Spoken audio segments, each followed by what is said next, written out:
All right, testing 1 2 1 2 3. Cameras coming on, and welcome back to another virtual USA around the USA, I should say, virtual flight with Eric Flight. Nice to see you tonight. And tonight we'll be flying just a quick little bit of an over an hour flight from Kalispell, Montana, Great Falls, Vermont. And thank you very much, Melvin. That's awesome of you to say that. And glad to follow you. No problem at all. In fact, I'd like to maybe do a little shout out if I can, but don't really know how to do that yet. I see everyone else doing that. I'll figure it out, but I will put you eventually in a shout out. But everyone should go check Melvin Leroy at some time for his Twitch stream. He does a very nice job there. All right. So without further ado, we do have some people flying with us tonight. My frames just went to crap, and they'll be back. It does this occasionally. I don't know why it does, but it does. So we'll just put up with it for now. I swear there's something with all this stuff, and it all works its way out. So I don't know. I'll try my best here. Let me try this one thing I could try. It doesn't do that all the time. It just does it sometimes. Yeah, there we go. All right, and put it back, and we'll see what that does. No. All right.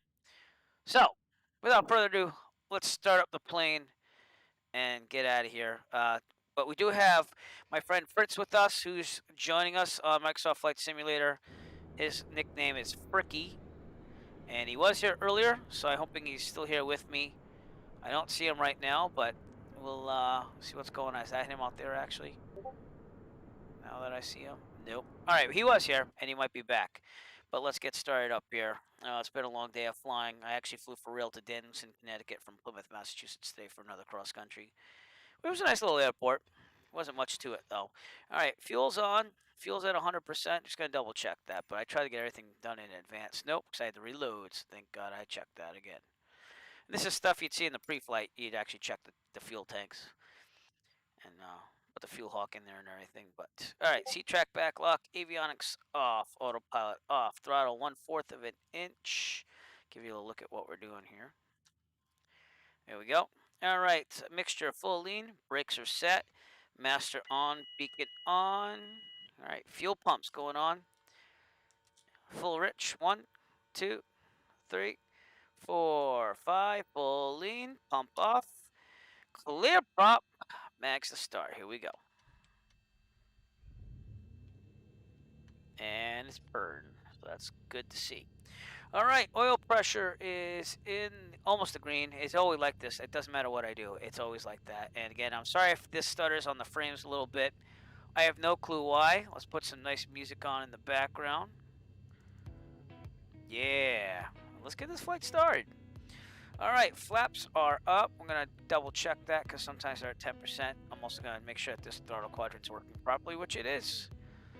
Very good. We're at 2,900 feet too, so I might want to lean the mixture when I do the run up. I'm thinking that over right now. Heat vent defrost. By the way, I am using Rex Weather Force. There is no update yet, but they said it's coming really soon. I even tried to update it manually, but there's nothing there. One thing I did see though is that the pressure, the altitude pressure, is not translating over. Like I have it set to 29.92 for clear weather, which is what you're supposed to do. But they're saying that in the METAR it says 30.06. But if I set that, it comes out with the wrong elevation, so they have to work on that. Hopefully that's in the update that they're working on, and hopefully that'll come out soon. So I'm gonna leave it here because it has to be at field elevation. Avionics on, radio's on. In fact, I used the 530 today and the 172N that I flew, and I'm glad to say that this actually kind of helped me. I mean, I didn't put in the flight plan, obviously, in the simulator, but in real life, I had to go through all that stuff, and it was a lot faster seeing that I've been using the 530. So, ATIS. Let's get my flight log out for the ATIS here. And again, I follow real-world cross-country planning, so I'll have checkpoints and everything like I always do, and I'll call them out. 132.625 is the ATIS. And we are flying on both FatSim and Visibility 9er. Microsoft Flight Simulator at the same time. So Temperature 17. Dew point 13. Altimeter tree 0.06. Visual runway 20 Now it's saying in use. 006, but Landing and watch. departing runway 20. I'll let it set itself and it's still VFR aircraft 29902. in So direction of flight. it's injecting All it, aircraft but it's request not hold short doing that. instructions. So Advise controller on initial contact you have India. India. Okay. By the way, Vatsim, there's no one Kilo controlling Golf this Papa area. India Airport information India 2100 Zulu. Wind 165 at 7. Visibility 9er. Sky condition clear. Temperature 17. Dew point 1 tree. Altimeter tree 0.06. Visual runway 20 in use. Landing and departing runway 20. VFR aircraft. Alright, I'm intrigued because I would think that'd be runway 12, but that's just me. But they're saying 20, so we'll do 20, and that is a huge runway. It also could be because we're at a higher density altitude here. Yeah, so we might need that long runway, but I don't know. I think we'd be fine either way. Alright, with that, seeing that no one is on control for VATSIM at all, no one in the area, or again leaving out of Glacier Park International and going to Great Falls, Montana. Really short flight. I'm setting it up for tomorrow because tomorrow's, if I can fly, which I think I can, it's going to be a longer flight. It's going to be like almost a 2-hour flight, or maybe even longer than that. So we'll see. But seeing that they're not on, we're going to treat this as none and take it from there. So I'm going to go through the rest of my checklist and then we'll taxi out. All right, altimeter set, transponder, alt squawk. Squawk. Thank you, I said squawk. I did my New England accent there. Put the nav lights on for ADS-B, taxi and landing. I'll just pretend that the nav lights control the ADS-B like they do on the planes I fly. We're going to test the radio with the VATSIM Unicom. VATSIM Unicom, Cesar 9 Echo Foxtrot, radio check please.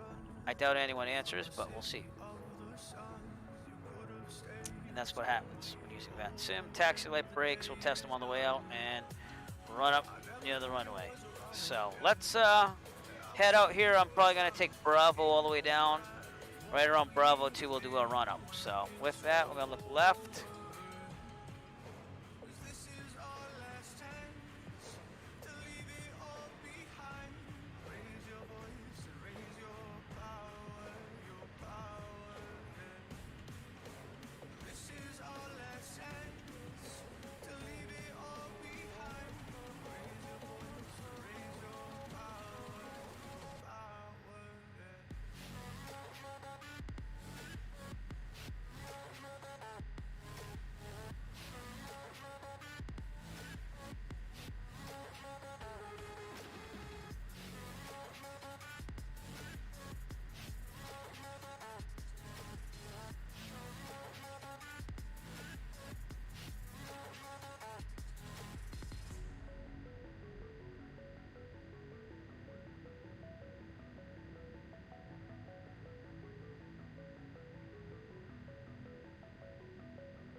Testing. 1, 2. Yeah, we got it back now. So I'm using NVIDIA Broadcast, and it's supposed to clean it up, which it does an awesome job with it. The problem is if it's not really like loaded the right way, it really doesn't do a nice job at all. And I'm working remotely from home teaching students, and it does the same thing sometimes. So I don't use it while teaching, but I still try to do it while streaming because it is really good when it works. So, but I know you can hear me now because it's pumping through. So, very sorry about that. I try my best with everything. And there we go. I can hear the Twitch stream right now, and I can see that it's working. So, all right. Got that on backup just in case. All right, with that, if there's problem on the takeoff roll, mechanical emergency or otherwise, and there's enough available runway ahead of us, we will land aboard takeoff, land directly ahead. If we are under, let's just say 3,700 feet, and there's a problem, mechanical emergency or otherwise, we will land directly ahead with no more than 30-degree turns. Best glide speed in the 172 SP is 68. If we are above 3,700 feet, and there's a problem, mechanical emergency or otherwise, let's look at the winds here. We try to turn in the wind, but it also depends on where the runways are. 165, and I'm at 20, right? 21. I'm looking at Great Falls. That's a problem. All right. So 165. I'll take a turn to the left, land downward on the taxiway, the grass, the runway, whatever's available to us. Best glide speed is 68. And with that, we are good to go. I'll get my stopwatch ready to go so I can get my checkpoints. And Glacier Park traffic, says the 9 Erica Foxtrot, departing runway 20, departure to the southeast, Glacier Park. Yeah, it's just that NVIDIA Broadcast, which really does a nice job on cleaning up background noise and stuff. But I think it has something to do with the XSplit cam, because they're kind of competing technologies. I just use XSplit because it takes out the gaming chair behind me and makes this look better. I did ask NVIDIA about doing that, so if they come out with that, I'm probably going to switch to NVIDIA Broadcast, and then we won't have as many problems. But regardless, I love having the virtual green screen, even for work. You know, I actually made them take a picture of my band room, and I project that behind me. But with that, rotate at 55, climb at 74, which is one more knot than I flew in the 172N today, and setting the stopwatch, and here we go.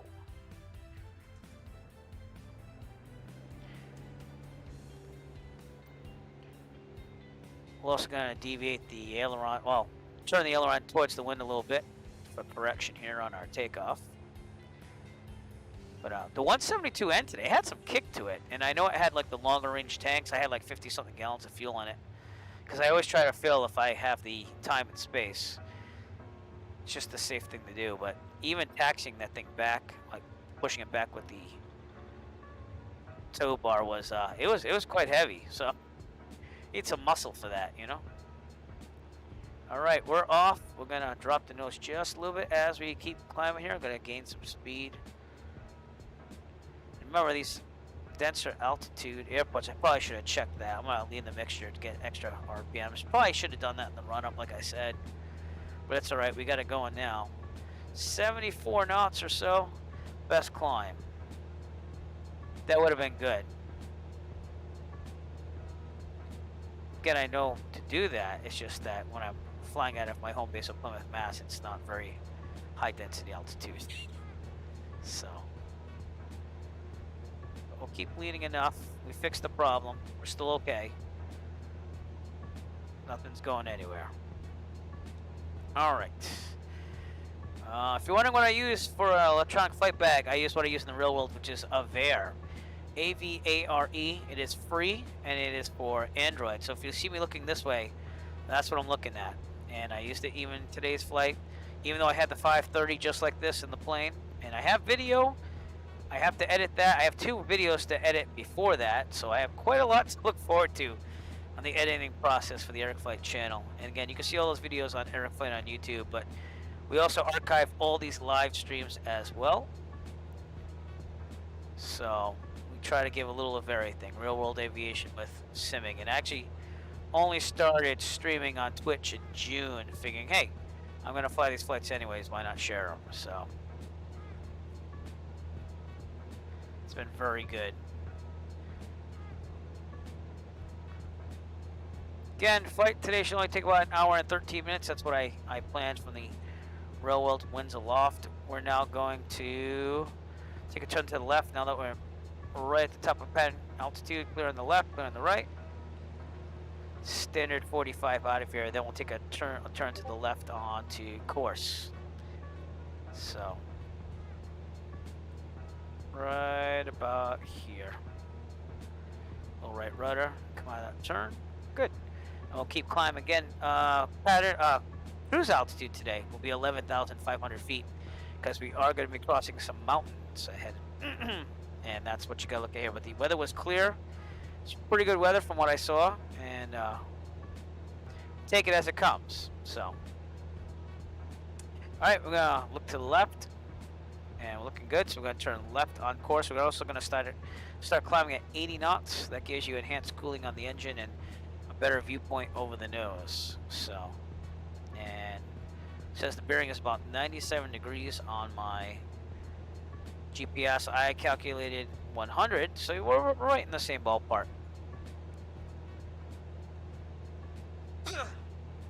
And it's all good.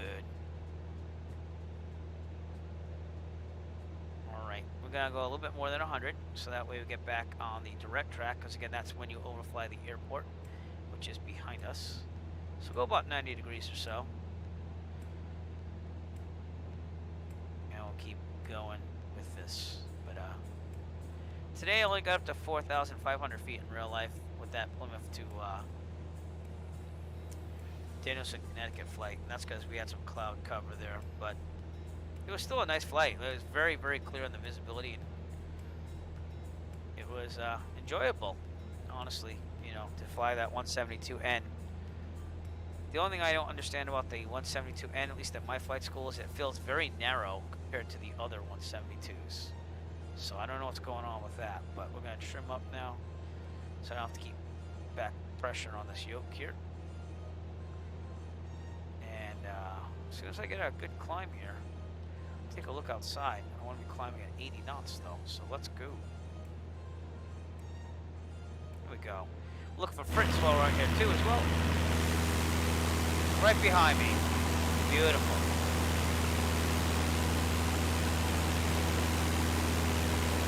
Again, Glacier Park International is behind us.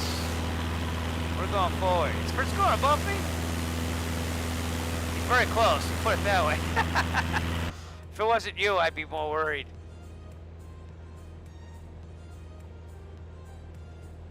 But 11,500, here we come. First checkpoint, by the way, will be the Hungry Horse Reservoir. I don't know if there's a Hungry Horse there, but you can't miss it. And it's right over these mountains in Glacier National Park. So we should get some good views of Glacier National Park as we pass on top of these mountains.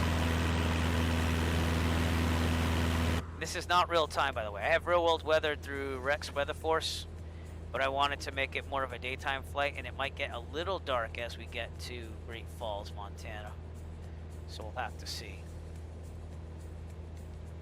Okay, gotta keep leaning up this mixture just slightly as we keep going up in elevation. Just keep this going upwards here.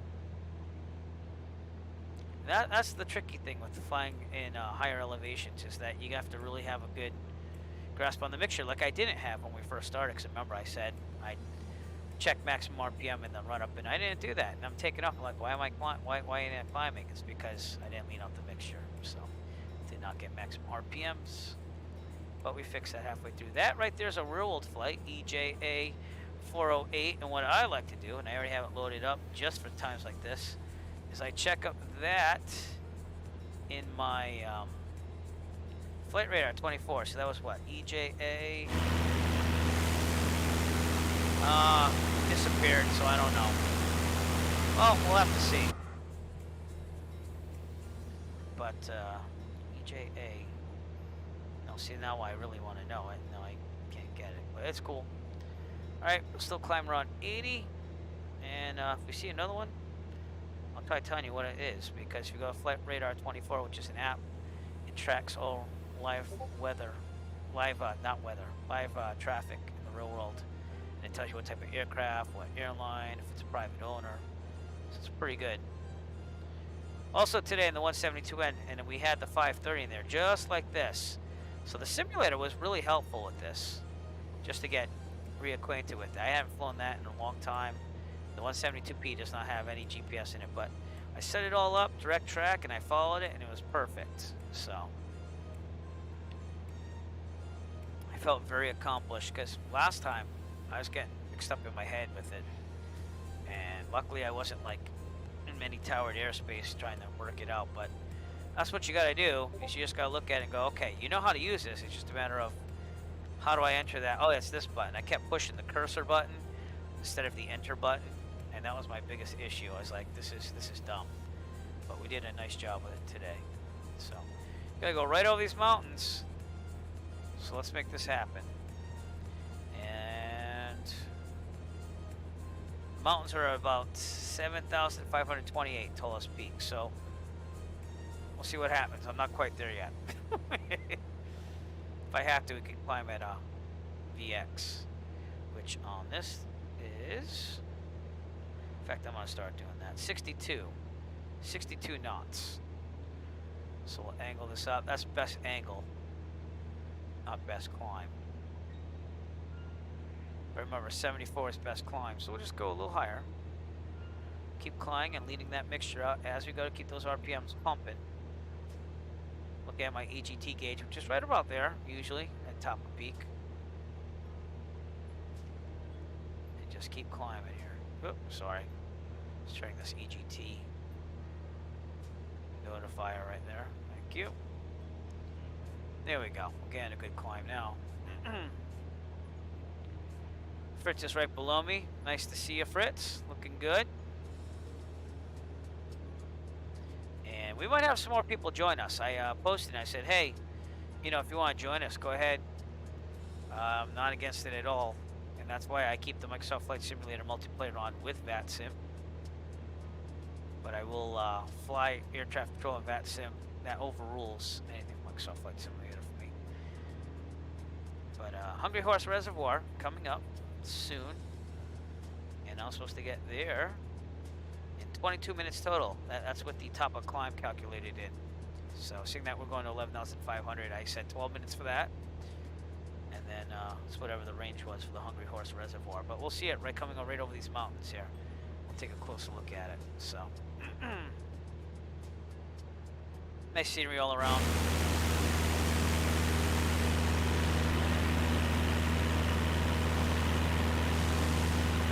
Again, the biggest thing is just getting the altitude over these mountains. They come right at you, full force.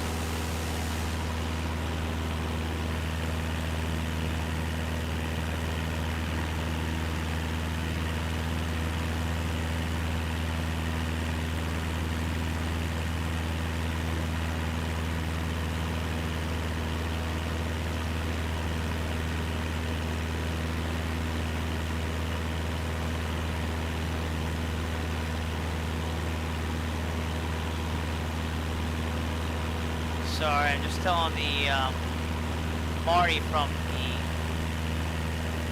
simulatedAviation.com if he wanted to join us, because he said he might. But I told him to join us up ahead at 8 Uniform 2 to Schaefer, which is a field airport. But we should see the Hungry Horse Reservoir coming up soon. It's actually right there. So when I get to the shore of that, that's when I can take a checkpoint time. And again, we're climbing somewhere in between VX, VY to get above this in a shorter amount of time. But we're doing fine now, so.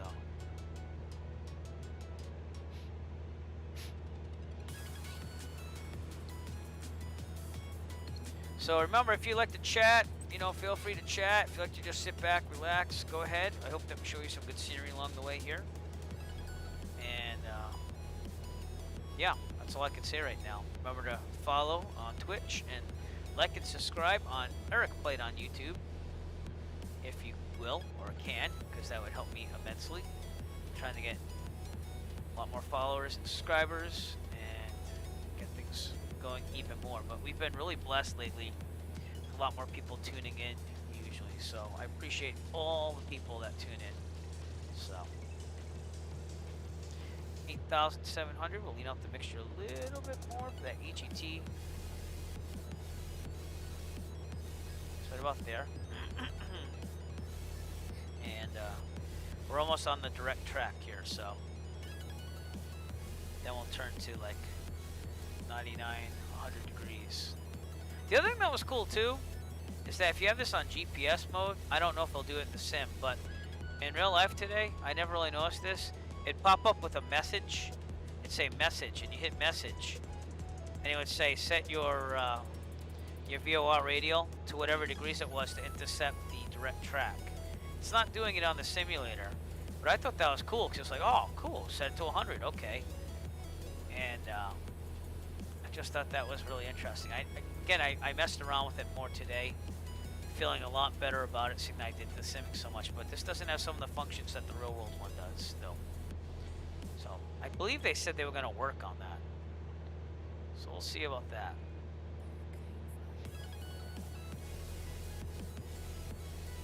We shall see. So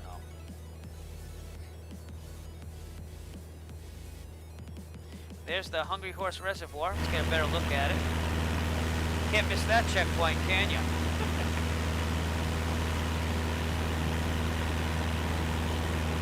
And again, we're just going to go over a lot of mountain ranges. This is all part of Glacier National Park here, so. There's Fritz. He's climbing just as high as me over there. So looking pretty good. He's actually even higher than me. Must be going VX all the way, but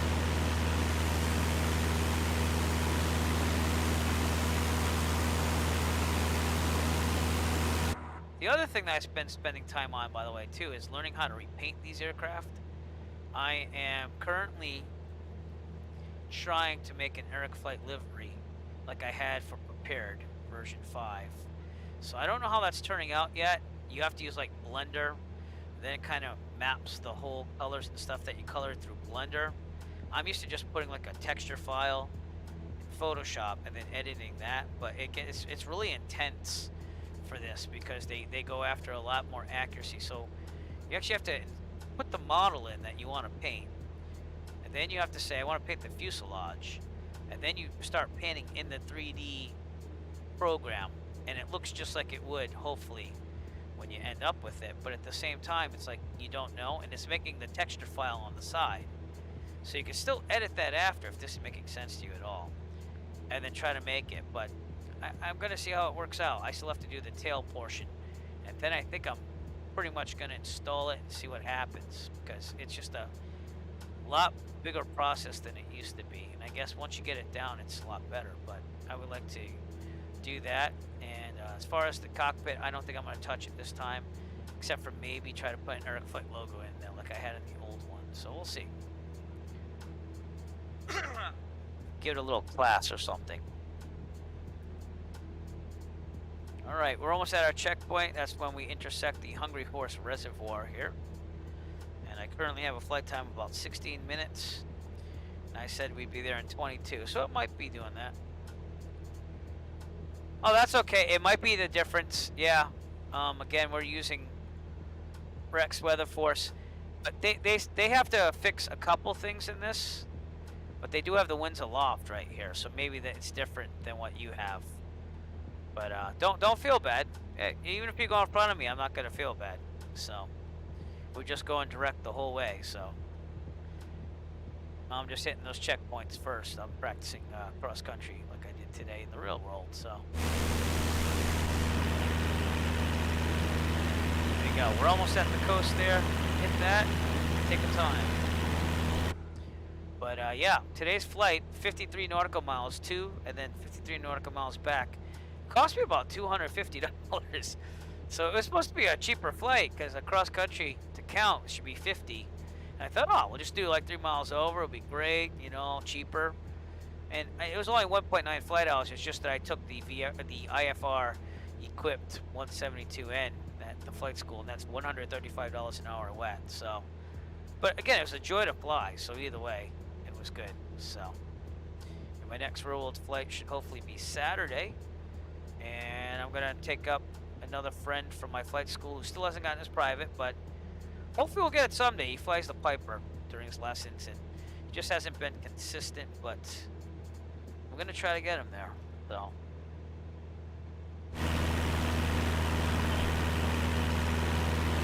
Hopefully he could fly the Piper with me as a passenger and get a little experience, you know, informally. And then we fly the 172 with him, and he's the gentleman I took to Nashua, New Hampshire with me last time. So, all right, we're at 10,500. We'll lean out the mixture a little bit more. But it was nice to have him fly so I could take pictures of Boston when we overflew Class Bravo airspace. And that was quite a hoot, so. It was nice to see Boston and be able to be over Boston's airspace. I went at 8,500 just to clear it.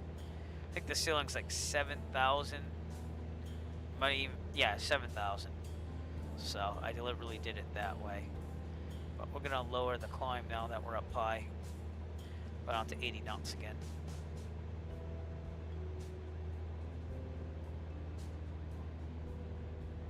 Okay, I'm really gonna get that mixture where it should be. Again, we're going to be 3,000 feet away from the service ceiling of the 172 SB, so you're not going to see as much power as you would with it being lower, but we do what we can. So, uh-oh. Failed to create generic private jet Asobo 02. Okay, I don't know why that's a problem, V-Pilot, but that's cool. That's bad sim, by the way. That's not doing much on Flight Simulator. Yeah, sprints up there at 11,693 feet, so that's cool. Now I'm basically parallel him, still climbing. And, like I said, it's all about just having a good flight and making it there. But Hungry Horse Reservoir was about 19 minutes. And again, it's never accurate on the first time sometimes because I do estimate the time of climb. But then we just, calculate all the other flight times and change them according to what the first reading is, and usually it comes out really close. So, okay, we should be at 8 Uniform 2, which is in Field Airport, in 11 minutes, and I believe it should be on our right. So, yeah, and we are about an hour and 2 minutes out from the airport. So, we're also coming up on cruise altitude here of 11,500 feet. And you can see I'm right on track here according to this. Flying by hand though, so if I go a little bit off, that's the reason why. It's not anything to do with a problem. And I guess kind of like in real life, it's using that GPS fix there to let me know to go left. But it was cool that it would tell me, oh hey, set your OBS to 100 or whatever it was to intersect the direct track. Never really knew it did that till today. So. And it is very easy to use once you get acquainted with it. So we don't have this lower panel, we just have the top part. But even the transponder in that was good. I have to pick up the thing here. It's falling there. But there we go. 11,500. We'll try to trim it out. Gain some speed. I got a ground speed of 107 knots according to my GPS here on the tablet. What does it say here? It says 114, 115. Okay. Well, we'll see. Oh, it is 113. I'm sorry. That's what I was reading the distance. Excuse me. But, yeah. Just gonna have some fun with the sights here. And actually, Schaefer USFS, whatever that means, which is 8 Uniform 2, is gonna be off to my left, not the right. So we'll see if we can see that airfield. It's supposed to be a field airfield to our left. So, but just let me trim this out, which is always a problem in simulator because it's very, yeah. It's not questions. It's more familiarization with the 530. And again, I haven't flown the 172N in like the longest time, so it was just getting familiar with what's what. I mean, the comms are pretty easy. So. Oh, that's cool. Yeah, I just want day so we can see the scenery more. That's the reason why I did that. But I do want to do a night flight again because the nighttime is really nice in the simulator. So, And we should be feeling some wind off the mountains because Microsoft Flight Simulator is supposed to be good at that. So, but the Rex weather force, yeah, it has a little bit to go. It's not perfecto, but the weather's pretty good. Like the visuals and stuff. It's just the winds, and they're not far off. It's just a little glitchy here and there, but I think it's better than the stock one, and I think it cost me $21, $22. So I thought it was worth it for me. So, all right, we're also going to go at 2,500 RPM. That might help us too. So we have a little leeway there, a little bit more towards maneuvering speed. And again, next checkpoint is 8 Uniform 2. And that will be off to our left. I don't know if we'll see it, so I'll use my GPS if I have to, but we'll look for it. So we're definitely high enough. It's down there at like 7,500-ish feet. No, actually, I'm sorry. 4,856 feet. I was reading the wrong thing again. But like I said, it's familiarity. It's like the enter button versus the cursor button. And, you know, I got the direct track just like this. Because the simulator, again, you just set up where you're going and it sets it up for you. But you hit direct, and then it was this screen, and then I was like, well, what do you do? And then you're supposed to turn this thing or something. And this doesn't even seem to work, honestly. So, I don't know. I'll leave it the way it is in the simulator. But I wanted to practice that today, and it went successfully, both to and from Danielson, Connecticut, from Plymouth and back to Plymouth. And the simulator does help with that. I don't care what people say. Some people say the simulator doesn't help much and it's just a game. And yeah, it doesn't feel like real life all the time, and it flies like a brick sometimes. And there's a lot more nuance when you're flying for real, but it gets procedures down, and this has gotten a lot better with the GPS here, which is you can actually push the buttons and stuff. So,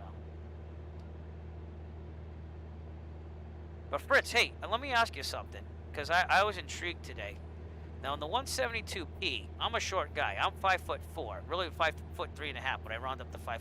I know, I'm short. So I got a cushion for the 172P because I want a better view over the thing there. I get in the 172N today, and I crank the seat up like usual, and I see, I put the cushion on, and I'm like way too high. So I took the cushion off, and it was perfect. So are all 172 models kind of like that, where they're kind of a little different on the height that you can do? In your opinion? Because I just find it intriguing that it's basically, you know, the same type of plane, just a slightly different model. And yet I need a cushion in one, and yet the other one I'm fine. So, I feel a little more manly in the 172N because of that, I guess. I mean, I'm not ashamed to use a cushion to see over the hood, because that's a safety thing. But I do know the extra fuel made a big difference, because we had the extended tanks there, like 27 gallons or something per tank. So I had like 50 gallons of fuel, and you have to really tug back on that yoke a lot more to get that flare developed. But it actually was a lot better landings in the 172N than what I usually experience in the 172P. So, I mean, it seemed like easier to fly for me. I don't know why today, but it made me feel very good about my whole situation on the 172s.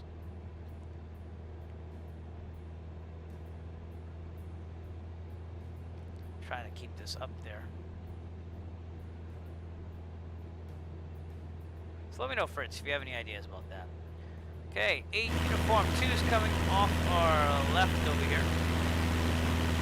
See if we can see it anywhere. I doubt we can. There are some lakes out there as well. And this is Glacier Park, Glacier National Park still, so very scenic. And the word I'm looking for is majestic. I say majestic all the time.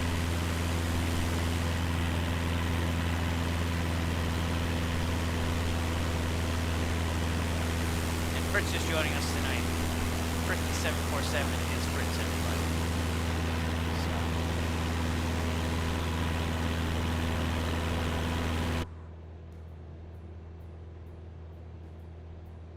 might be trimmed out pretty well now. Just have to stay on course. Okay, we'll look for Schaefer, but not seeing it so far. This little lake here is on the sectional, and then it should be the next river over and over here. So there might be a mountain in the way, but we'll just use the GPS to line up with that checkpoint if we have to. So.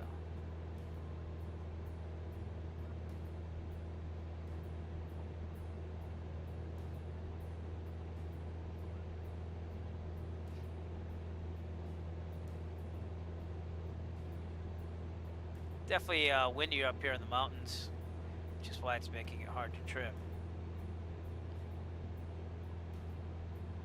We're about to pass it, so it's got to be out here somewhere.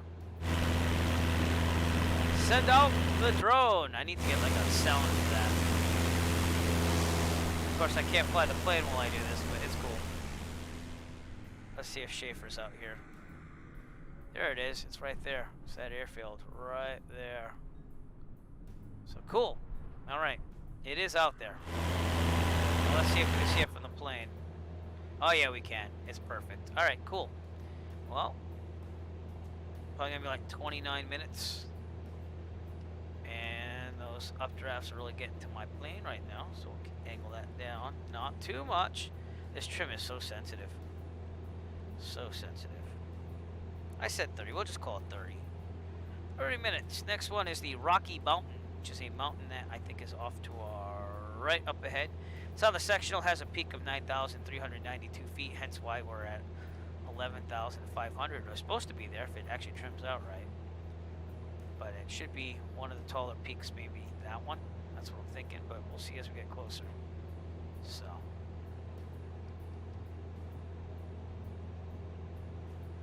And we'll get a pressure check when we get to near Shoto Airport, Kilo Charlie India India. Tune into that weather as we get there. But I do appreciate you joining me tonight. If any of you want to fly with us, next airport that you might want to load up at would be Shoto Airport, Kilo Charlie India India. Could load up there, and we'll be there in about, if I had to estimate, 20 minutes or so. So feel free to join us on our flight on Microsoft Flight Simulator or VATSIM if you do VATSIM, because I'm on both.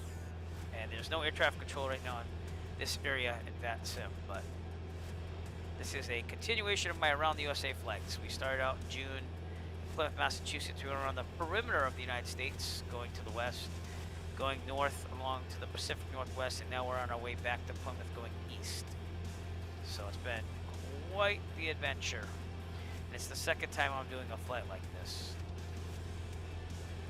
But we started it out on prepared version 5 as well, and then when Microsoft Flight Sim came out, I was around El Paso, and ever since then we've been using this simulator. So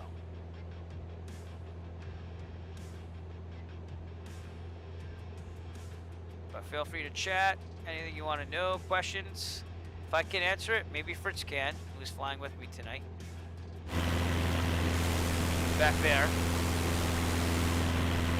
Because he is a CFI and I am just a private pilot, but I will at least do my best to answer any questions. If I can't, maybe Fritz can, and if we can't, we'll just say we can't. So. But we recently did become an affiliate of SimulatedAviation.com. There's no monetary thing in that. It's just basically I promote them, they promote the Eric Flight channel, and we try to get to reach more people together. So it's a win-win situation. They're trying to bring the virtual aviation community more together, and I gave them some great ideas when I had a meeting with them on Discord. I was like, yeah, sign me up. So it's been a pretty good positive experience already, and I hope it continues that way. So, but we'll see what they have in store. They had a lot of good ideas as well. So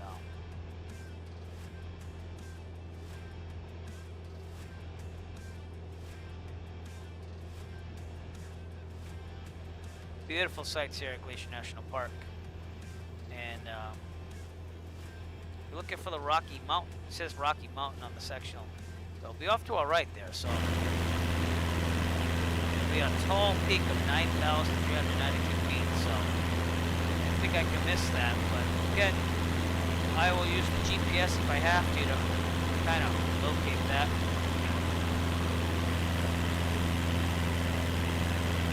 And if I couldn't, then in the real world, I would look for the Bynum Reservoir up ahead. I'd have a paper sectional looking for that instead, just to make sure I'm on course.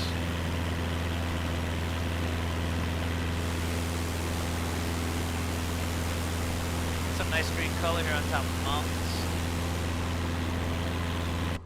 And in real life, we would bring supplemental oxygen too, just in case at this level. No supplemental oxygen needed in virtual life, though.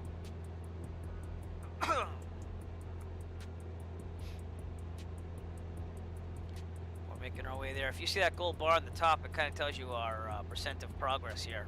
So the yellow bar will keep disappearing as we get closer. So that means we're about 55% of the way there. No, I'm sorry. 45% of the way there. So we have a little while to go. We've only been flying for about 33 minutes. So should be about an hour and 13-minute flight. But very scenic. Very, very scenic. And you can see that these updrafts from the mountains are affecting my trim.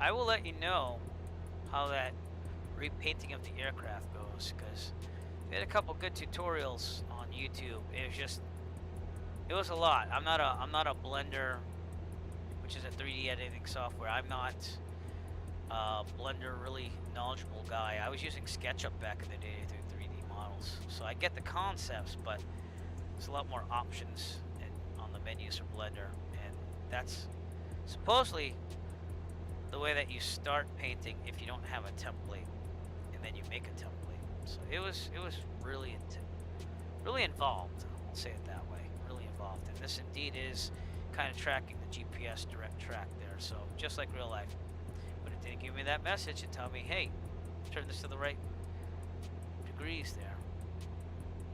So, hey, what's up, Marty? How's it going? Everyone's Marty from Simulated Aviation.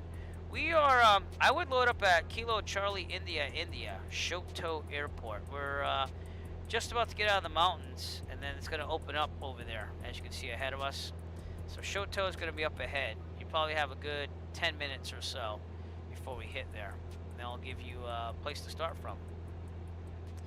But we're about to leave Glacier National Park's mountains and stuff, and end up on the other side.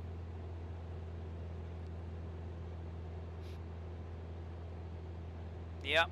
And I'll give you a couple minutes too to get on there. And I'm again on Microsoft Flight Simulator multiplayer as well as VATSIM tonight. So cool. All right. Well, we'll see you there.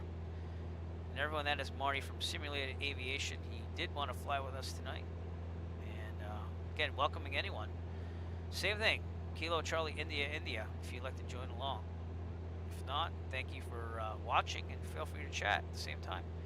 So whatever it is you're looking for, you do. But beautiful sights here in the simulator. Again, I dialed it back a couple hours so I could stay in daytime more to see the sights. But definitely beautiful. That's the Rocky Mountain thing right down there. So we'll call it right around here. That will be it.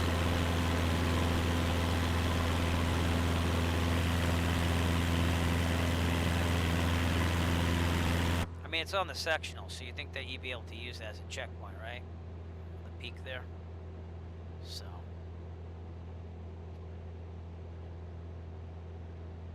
But yeah, the flying weather's been getting better because it's been cooling off, and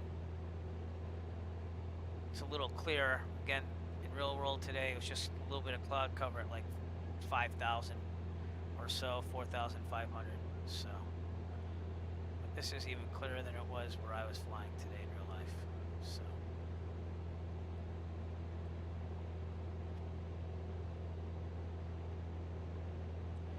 And I got to see someone get their first solo today at the airport. That was cool. That brought back a lot of memories. It's always a joy to see people. The guy was like hugging his CFI and stuff. Like, for instance, I don't know what your students do, but this guy was giving a full-out man hug. So, I won't lie. I was in tears after I went through my check ride and passed. I thought I failed my check ride halfway through. I was so nervous, like everyone else is. We did fine. The cross country, like, I was zoomed through it a little bit, and I don't know if it's because he was from Maine and he wanted to get back, but the cross country, obviously checked my planning and stuff, and we headed out towards the first checkpoint. That was the first thing we did, and literally it's like, okay, where are we? You know, and I had to, do the VOR triangulation. All right, cool. Let's turn back to Plymouth. Like, literally, it seemed shorter than what I thought expected. I knew I wasn't gonna fly like a lot of it, but it was from Plymouth to Islip, New York, and we literally got to Taunton, Massachusetts, which is like literally 10 minutes away. And he's like, all right, turn around. So, and he was a nice guy. He's encouraging. And we went for a stall on the way out, actually, while I was getting there. And I remember I didn't do my clearing turns because I was so nervous on the first stall. And I was like, oh, poop. I just failed. And I told him, I was like, I forgot to do the clearing turn. He's like, you got the stall done though. He's like, just make sure on the rest of them you do the clearing turn. I'm like, okay. So he let that one kind of slide. Some people will just fail you for that, take your money, and make you get back on it at another time and pay them more money. So I liked my DFE, my designated flight examiner. I thought he was a fair guy. And after that, we were pretty good. I had to do a go around on the short field landing because it wasn't really looking good, so that was good. The second time I nailed it. Then every other maneuver I did pretty good at, and then it was the final, as we're landing into Plymouth for the last time. By the way, I'll get to that actually in a second, but we're getting back to the airport for the final landing, and he's like, oh, did you happen to see that bald eagle off the right side? And it's like, nope, because I'm flying the airplane. So there were good times during that checkpoint, but a little corny. It's all good. All right, so the Rocky Mountain is off to our right. Thinking it's this one right here. So I'm gonna call that checkpoint time soon. But I'll tell you something else about my check ride in a second. So let me make sure I got everything going on here. I got a time of about 40 minutes. And that's what I had written down. So next is the Pishkun Reservoir. If I said that right, Pishkun Reservoir. Yeah, which is going to be off our right, way out in the distance out here somewhere. But we should be able to see it from this height. So anyways, once I did that, the arrival code, I don't have an arrival code. What do you mean by arrival code? You should just go on multiplayer, and I have it set for seeing everyone that's on, and then hopefully it'll show you. So just Kilo Charlie India, and then fly, I don't know, about 150 from the airport. So I'm not quite understanding what you mean by arrival code.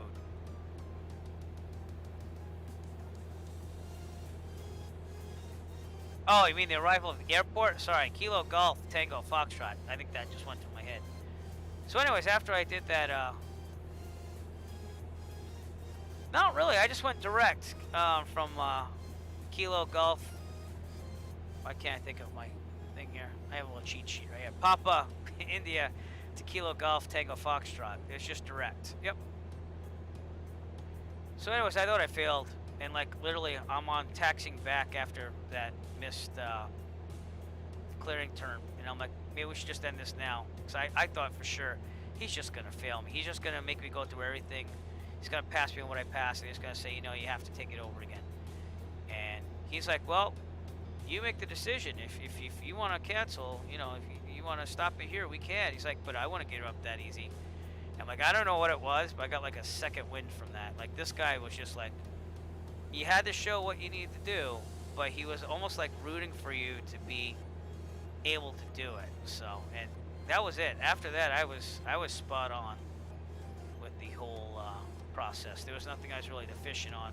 It's just a matter of getting enough confidence to say, hey, I can do it. Let me show you. So I had a very good check ride experience. Whereas my friend, who I told you might be flying with me in real life on Saturday, he actually took a check ride before me. And literally the guy asked him a question about Zulu time, and he was thinking it out verbally. And the guy basically said, you don't have a good understanding. We're stopping this now. And he took his money and he left. So there's also horror stories on check rides. So, but my designated flight examiner, I was told to pick from one or another, and I paid for him to commute from Maine. This is pre-COVID, by the way. And I would do it again. He was, again, you had to know your stuff. You had to be able to show everything. He didn't like really skimp on anything. It was a little quicker than I thought, but you still had to show everything, because I was like even thinking, did I show all the ACS standards? I mean, but I did. Even if they were done in a efficient manner, I think I'd put it. But very, very good. And I was told that I could probably go with that other guy. So, all right, what's up? How's it going? Is that Tim?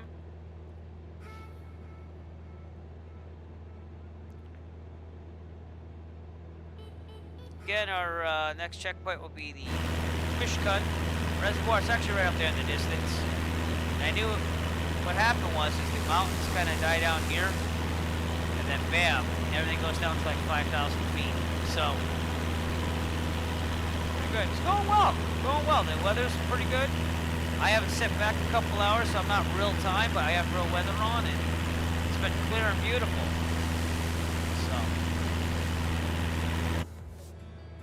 Yeah, you know, like they understand the nerves, and I get that, but like that other guy that my friend went through, he's still not certified, by the way. He got kind of turned off, and then I have him come up with me once in a while, and he's like, oh, can I study with you? And like literally, his problem is consistency and focusing on the ACS standards to study from. Like when he was supposed to take the check ride with me that day, and he just wasn't ready.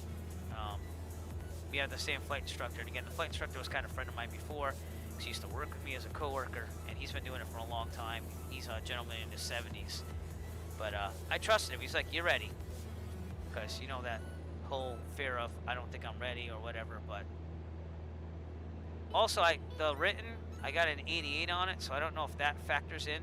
I think it does to what they ask you, because they're going to have those codes and know what to really check over more than anything else. So I should have got a 92.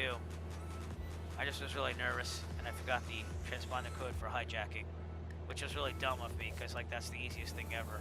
But then I was looking at the weight and balance thing all wrong, and I saved that for the end. And I was like, this is retarded. I was like, I just can't do this. But then I got the right answer eventually. It's just how I was thinking about it. So I didn't think an 88 was terrible. So the man at the test center said that was a pretty good score, and that I definitely did my job. Nice hearty handshake on the way out. So, but I think the higher you score in the written, the better off your check ride's going to be, because they know that you're knowledgeable about most things, and they're really going to tweak things on more what you have to do. But anyways, Fishkun, or Fishkun, I don't know how you pronounce it, reservoirs out here. That'll be our checkpoint. We have about 47 minutes right now. And I said 47 minutes, so we're right on track here. Okay, next one is going to be Freeze Out Lake. I can't tell you if it's frozen, but with a name like that, it should be.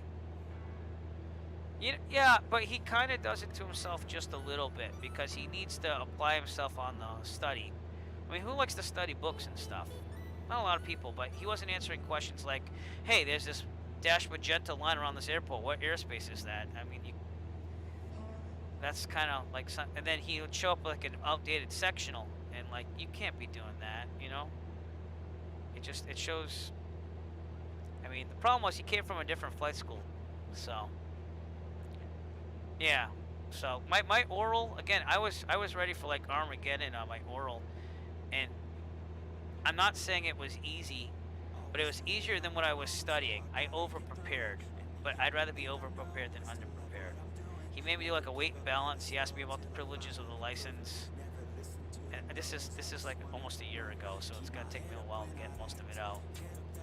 But he asked me about like, can you have someone pay for your flight? Can you have, how many pounds of an aircraft can you fly or under 12,500 or under?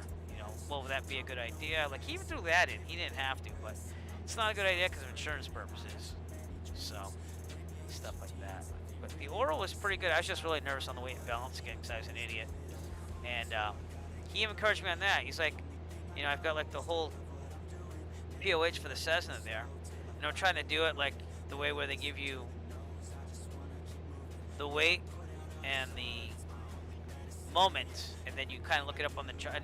He's like, listen, sometimes if you do it out the long way, it goes better. And as soon as he said that, I'm like, wait times arm equals moment. I went through the whole thing, wrote it all out, and it was perfect. So, I don't know. It's just, and I'm a musician who's used to being put on stage performing in front of people. I could do that anytime, and yet it was one of the most nerve-wracking things ever. But there were tears at the end. I was so overjoyed. It was like a mixture of emotion. My mother said never ever get a pilot license. She passed away when I was 24, so I just kept hearing her voice in my head after I passed that. So yeah, it was fair. It was very fair. So Freeze Out Lake coming up in front of us. A lot of emotions. A lot of people said don't do it, don't do it. It's something I want to do since I was 18. Freeze Out Lake's right here. It's our next checkpoint. Again, a lot of flatland coming out of those mountains. Not much to see. Choteau Airport. Hopefully where Marty's coming out of. Are you Fox RC? Because that's the airport over there to our left. We're also climbing to 11,500 for cruise, by the way. And yeah, we're about 60% of the way there. So again, nice short little hop over. Cool. Well, I can see you, and hopefully you can see me. It's Eric Flight US. Really easy to spot. But Great Falls is within a TSRA, and what that means, it's kind of, for lack of a better term, a voluntary Class C airspace. So it's not Class C, but they would like you to treat it like Class C airspace. So, what are you flying? What's that CC-19? Not really familiar with that.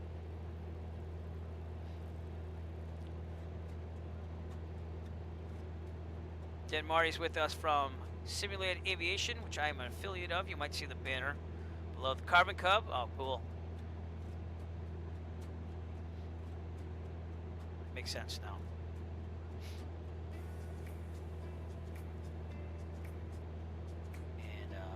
And anyways, we'll treat it like Class C. However, there's no air traffic control, so I'm going to treat it like it's, and again, that's on VATSIM, just to show you.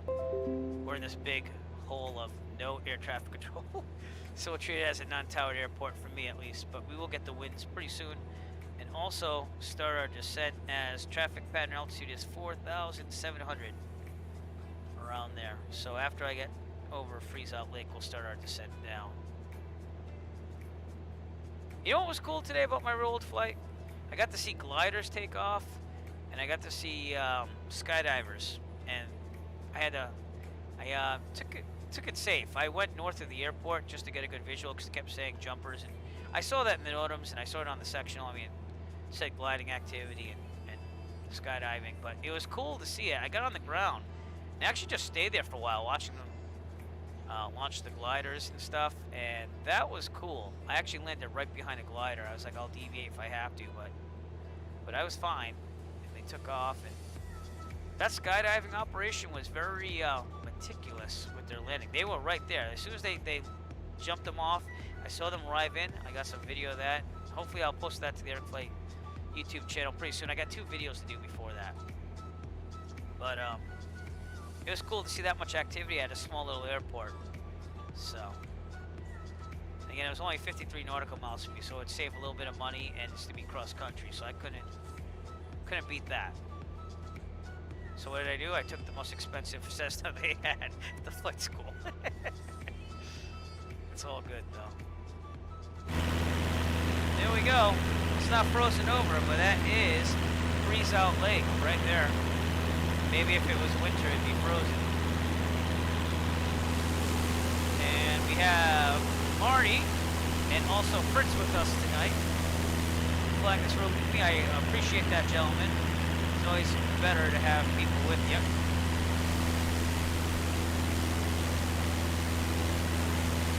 But I also noticed there's not a lot of other traffic on Microsoft Flight Simulator other than us.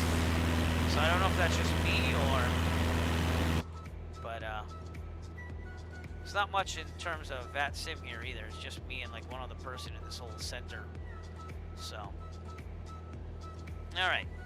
I have 53 minutes. We're almost there to Freeze Out Lake. I said 56. Yeah. I can see that. I'm just going to call it as good.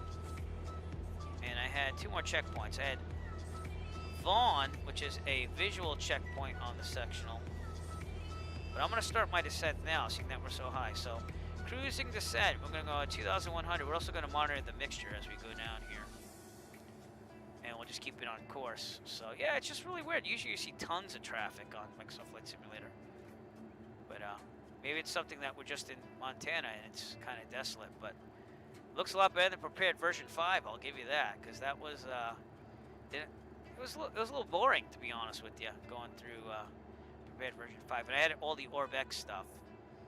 But, definitely better with satellite imagery, so... Yeah, but sometimes that's the best flights, you know? I flew over Providence today to get to Danielson, Connecticut. And I had approach on, obviously, because I wanted that just in case. Because flying over Class C, but it's good to do that around Class C and stuff like that. I also had flight plan filed and this and that. But anyways, they seemed like they were overworked. There was like a TFR on the northern part of Martha's Vineyard. I don't know what that was all about. But, something in the briefing, and I was like, oh, gotta look out for that. I mean, I wasn't gonna go anywhere near Martha's Vineyard, but you know how it is in briefings, the kind of wide range. There's turbulence up at the upper levels, so I knew to expect a couple bumps, which there were over Providence, but other than that, it's pretty smooth. So, I'll run something by you too. So, one of the flight instructors today came out to me, and he knows that I get my briefings online. I like the online briefings, and I get the traditional way. I did that. I didn't touch any electronics when I did my training, but I like having 1-800-WX brief. I like to get in the briefings there. It's the same stuff that the briefer's going to get. So it basically is the briefer, it's just in graphical form. I'm a visual learner, and I like seeing pictures and stuff and everything, and when you call the briefer, obviously you're not going to get that. So that's why I use it. It's not because I'm against calling in the briefer. In fact, I'll call in the closed flight plans all the time. But, he told me that you should call in because that way they have record of you calling in. Well, it's the same thing online because they have a record of you logging in. They even say that your flight plan is going to be saved for the briefing is going to be saved for 45 days. Plus, I saved the briefing as a PDF file just to prove I did the briefing. So I don't know how people feel about that, but I get what he's saying. But what I'm saying is I'm a visual learner and I like seeing the stuff more than I do just listening to it. Where I'm writing it down from the briefer. So let me know what your take is on that if you want to, because I thought that was I mean, I know he's just trying to help me. I didn't feel bad at all. It is what it is. Vaughn's on the inner circle of Class Charlie, by the way, which is the TRSA. I'm just calling Class Charlie because again it's like a pseudo Class Charlie. But Great Falls is in front of us. We're 13 minutes out, 26 nautical miles out, and that's why we started our descent. And I'm enriching the mixture as we go here. So,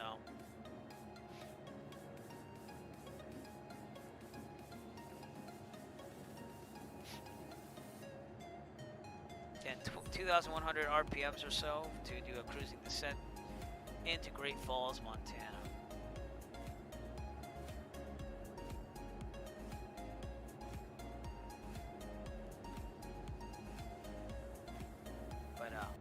not bad scenery here. You know, it's flat. It's the Midwest basically, so but very lush. Guess that's the word I'm looking for.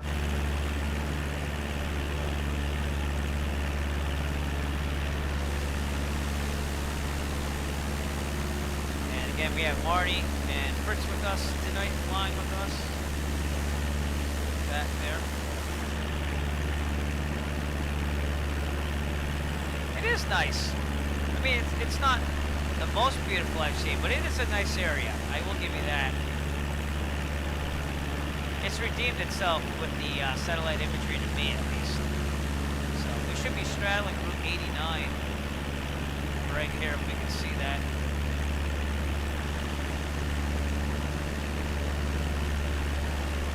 It's basically parallel to it. I don't really see it right now, but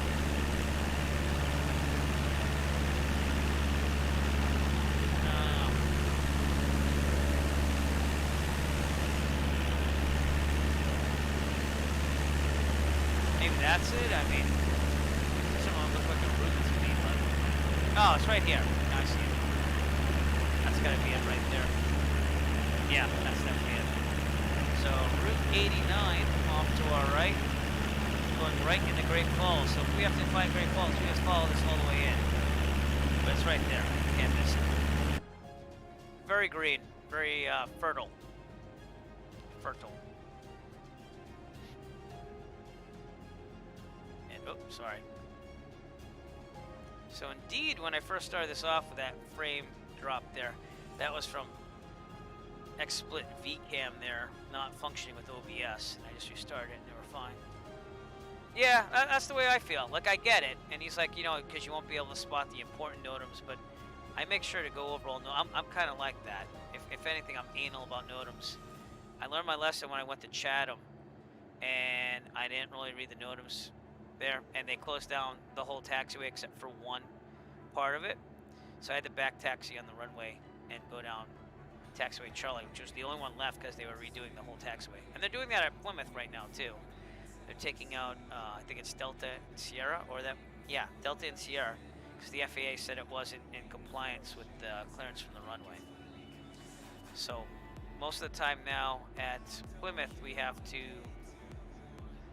take off with a crosswind on 2-4 or 6. I mean, you can still use 3-3 and 1-5, but you have to back taxi up and down the runway. So.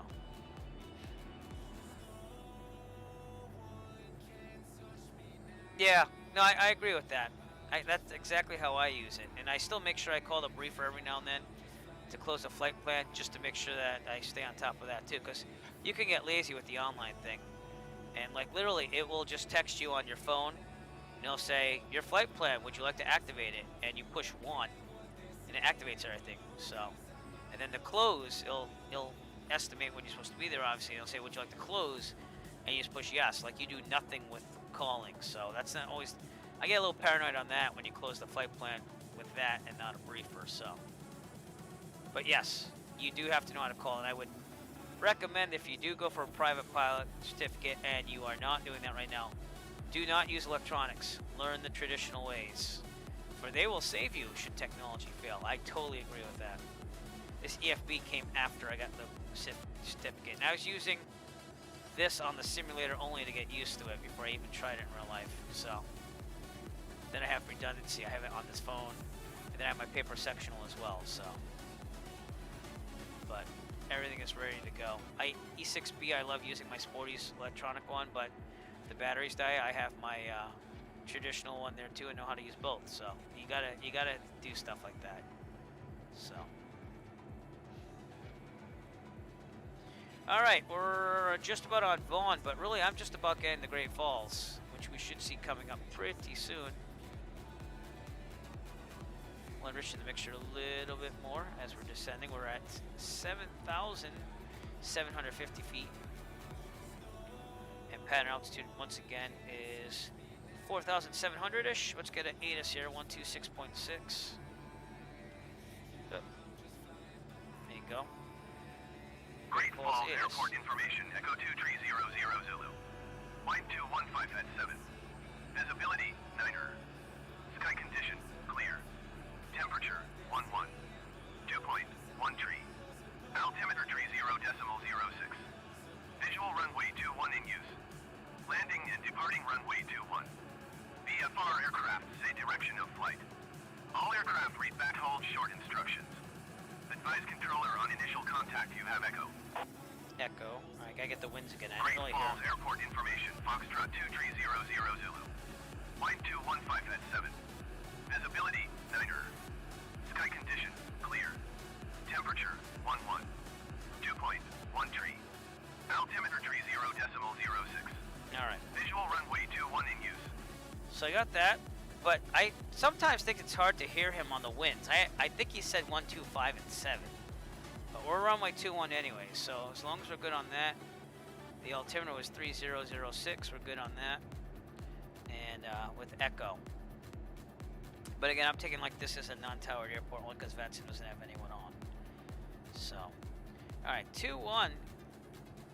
Let's see what the traffic pattern is on that. That would be a left pattern. So, oh, that's cool. Does it really, you mean on the VFR map? I gotta check that. Uh-oh. Don't crash on me. Oh, crap. Oh, it crashed. No! All right. Well, here's what I'm going to do. I'm going to load up really fast somewhere else. Let me get back on. All that for that. No. No. It's okay. You know what? We'll just get on the Microsoft Flight Simulator. Yeah. It usually doesn't do that, but I had to go to the VFR map, didn't I? And there's not a lot of airports around. I guess I'll go to Fairfield 5, Uniform 5, and load up there. But, oh, we were so close. It's all right. You don't have to meet me. Yeah, just go to the airport. I'll get there eventually. If this thing will even load anymore, you know. Oh, heartbreaking. Heartbreaking. Oh, so close. It doesn't do that in real life. I'll let you know that.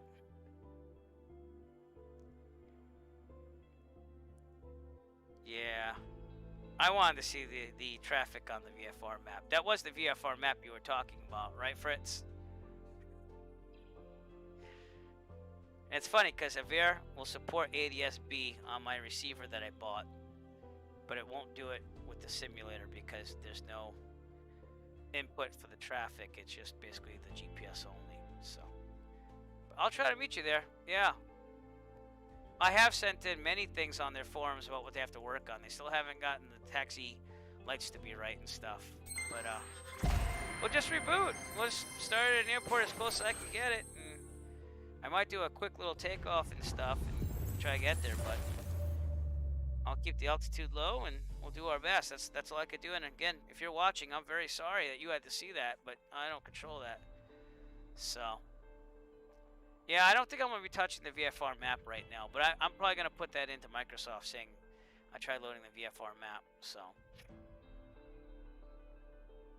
It's okay. I'll just take off from Fairfield. It was about 10 nautical miles behind where I was, but that's fine.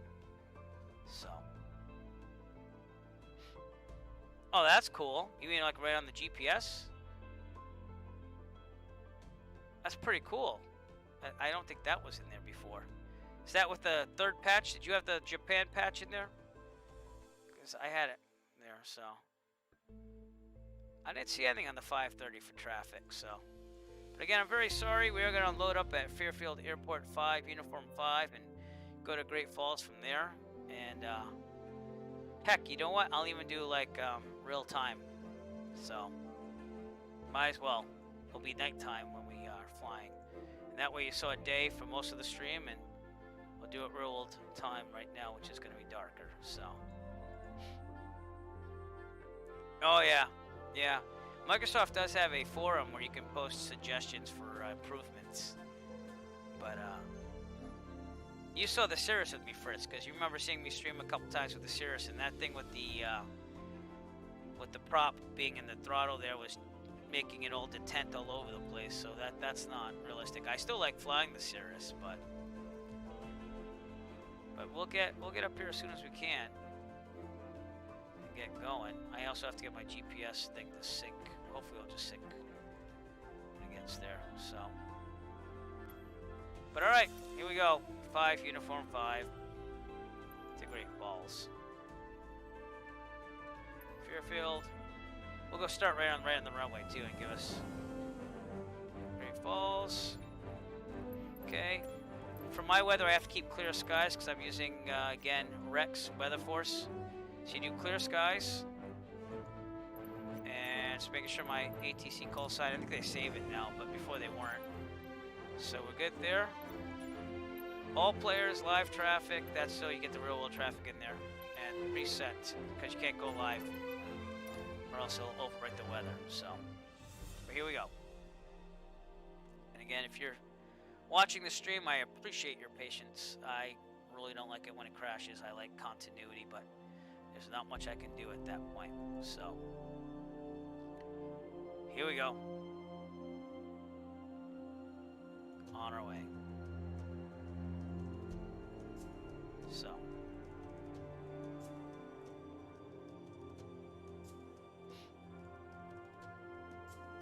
At least I knew where I was to know what airport to start at.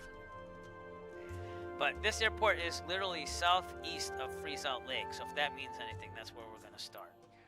And we'll do real time and everything. And I'll also change my background, if that's okay with you, to be at nighttime, says the 172. So let me just switch that really fast. Bam, enjoy the background. And I think we're good. This might stall, by the way, because I don't have SPAD going on here yet. Alright, strobes, avionics master. And let's get some real good lighting in here before I take off, so. Gotta make sure everything's working. So if anything stalls, just know that it's because I'm getting my SciTech panels to work with everything. But we're looking pretty good there. Alright, check these. No, stall, don't stall, don't stall. Alright, good. Quadrant's working. Flaps have to be up all the way. And here we go. Rotate at 55. Climb at 74. Take the parking brake off. That might help too. And also start the weather synthesis, which will happen really soon. And we'll just set 3006 because that's where it was before. And that's where it should be by the time the weather loads. Also lean off the mixture because again we're at a high density altitude airport here. Should have done that in the run up, but we'll cheat. We'll get there. 55. Rotate. And we're off.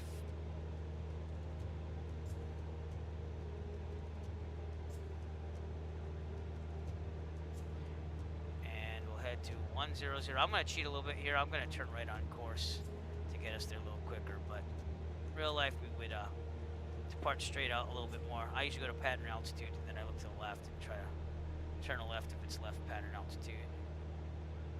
My GPS out is not working right now, so I can get that to work.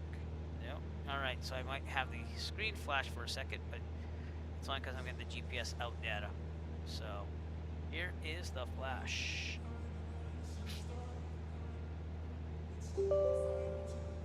Yes, alright.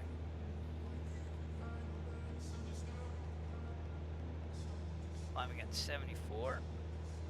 And everything's working again. Yay! Alright. Okay, so we are outside that TSRA. Or am I saying TRSA? I'm so confused right now. My brain's just not working. But anyways, pattern altitude at Great Falls is 3,680. We'll get the ATIS one more time. 126.6. And I am not using that sim anymore. No one was on anyways, so. Great Falls Airport information, Echo 0200 Zulu. Wind 256 at 3. Visibility 9er. Sky conditions 256 clear. at 3, that's what Temperature it was. 8. Okay. Dew point 13. Altimeter 29er decimal 9er 2. Visual Well, that's not runway right. 21 in use. Landing and departing runway 21. VFR aircraft Alright. direction of flight. We'll leave it there. What would be the tower frequency? 118.7. Alright. So, if you guys landed already, you know, kudos. But we would call up Tower right about now. Tell him, well, not now. Probably, unless you want to treat it like Class C. But,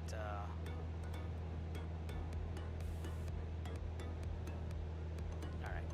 So let's pretend that we're doing a slow descent now from here. Cruising descent down to 4,700, the traffic pattern altitude.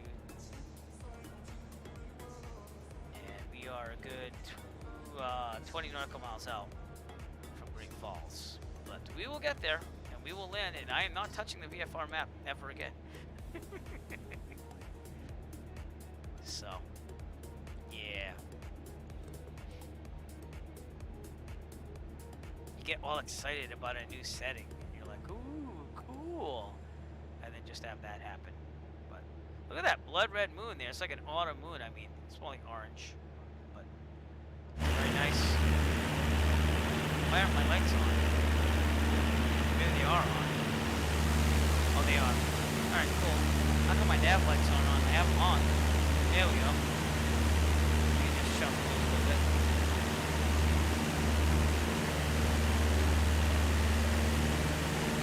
Alright, hopefully everything's operating now. We're all good. Alright, Great Falls is out there. It's beyond the airport, so the airport's going to be right there. That little flash right there. So,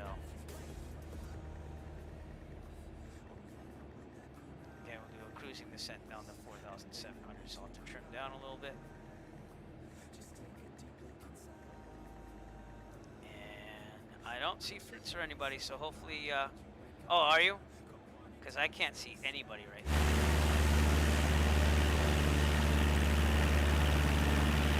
They said to see all traffic, so I don't know.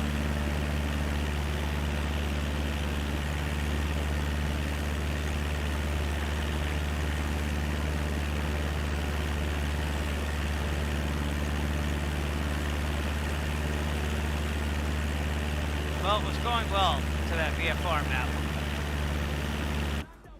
So, it is what it is. There's nothing I can do. Trim down a little bit.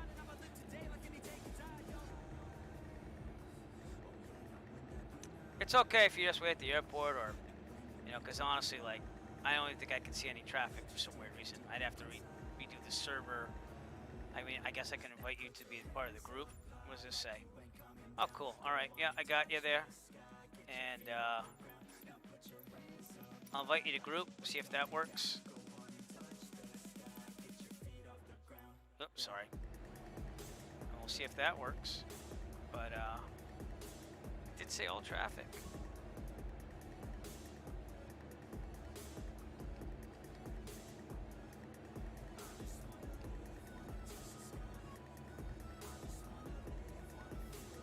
Right, we are 18 nautical miles or so out of the airport, and it says it'll take about 10 minutes to get there. So, but you can clearly see it over there. Look at that moon!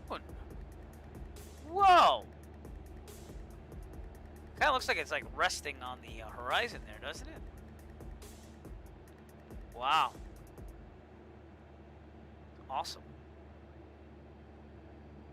Very good. But yeah, before we get there, I just want to say that you might want to check out SimulatedAviation.com.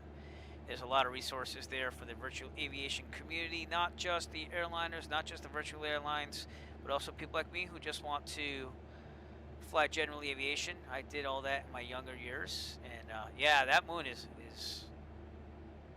done well. And I wonder if there is an autumn moon, but I'm afraid to push any buttons to have this crash again.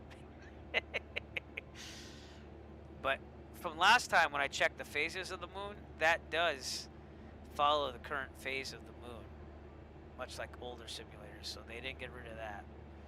The stars are done very well too. They're not overdone like in past simulators, and you don't see the Milky Way galaxy everywhere you go like it did in FSX and Prepared. So let's take a look outside while I'm descending slightly.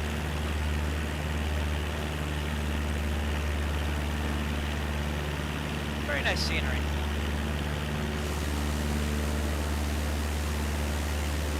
I left the group. Oh, well, I tried. I'm just gonna fly this in. So sorry if I don't see you, Marty or Fritz. Just know that it was a joy flying with you gentlemen. So I hit the VFR map. So, all right, we're just gonna take this in here and get this done. So,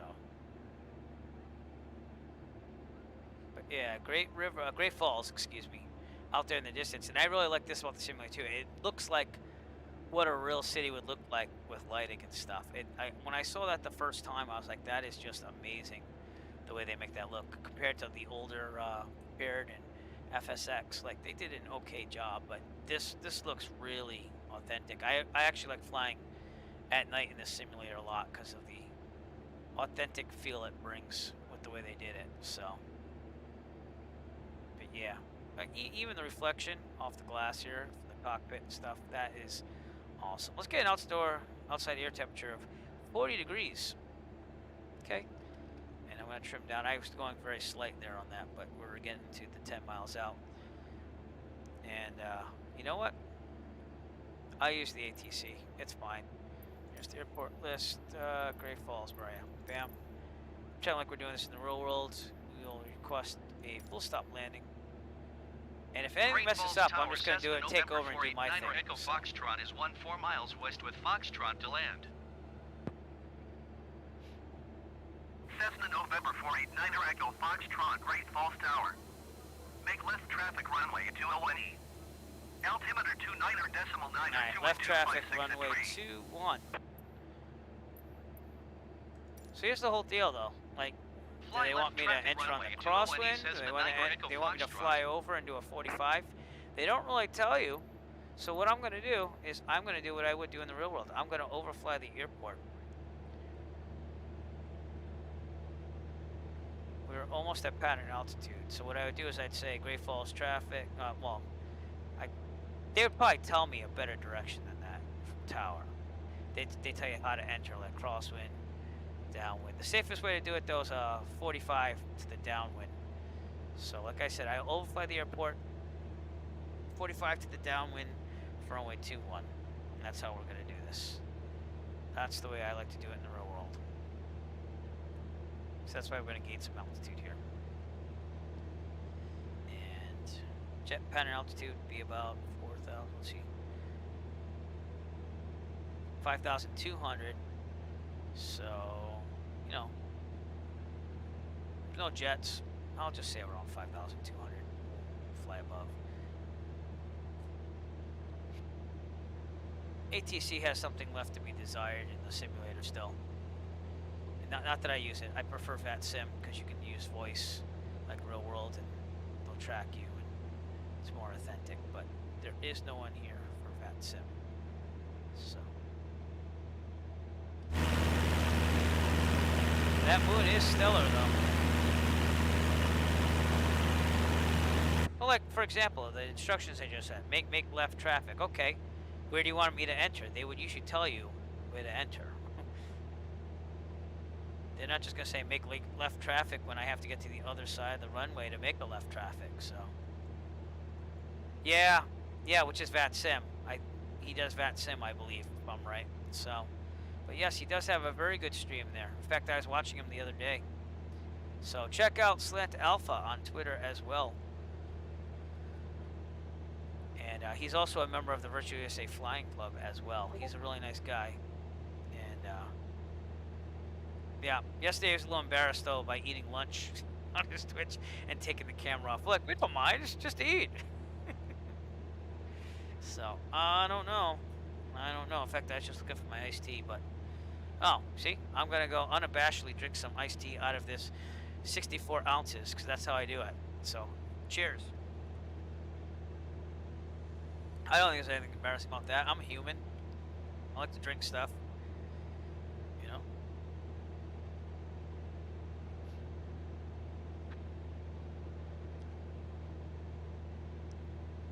It's all good. Alright, so there's Great Falls International. Again, we'll overfly. We'll do a little teardrop, 45 left downwind to runway 21, and then we'll call it a night here. But I do appreciate everyone that's tuned into the stream. Marty, thank you. Fritz, thank you for flying with me, and Marty also. And I really hoping I do a longer stream tomorrow. It's just I had to kind of fit this one in, and then I'll even update you at the end on where we're gonna go tomorrow. So I already have it all planned out. I just have to put the real winds aloft data in there and calculate all that. But I am good to go. So tomorrow I might do it a little earlier. I'm guessing, and I will post this like I did today. If you notice, I posted hours in advance. But I'm thinking afternoon, thinking 2 or 3 p.m. Eastern Daylight Time. So that way I can get that time in there, and then we'll get to dinner, and then I'll have the option of whether I want to fly more after that or not. So again, the difficult part is I just have kids, so they come first, obviously, and things pop up. So I can't say, oh, I'm going to schedule Twitches for Monday, Wednesday, Friday, because I can't always give that. So, but I do try to remain consistent with actually streaming. Hey, what's up, Aaron? How's it going? Nice to see you tonight, sir. So, who won, Mexico or Guatemala? Because he came in my last stream and said he was going to go watch the football or soccer game of Mexico versus Guatemala. I didn't even get to check out the score. I was watching the New England Revolution tonight, and they were tied, last thing I knew, and then I just kind of phased them out as I went to my stream. So, but we are overflying Great Falls International right here. And runway 21 is going down this way. So we'll be landing left 45, down the downwind, and in. So.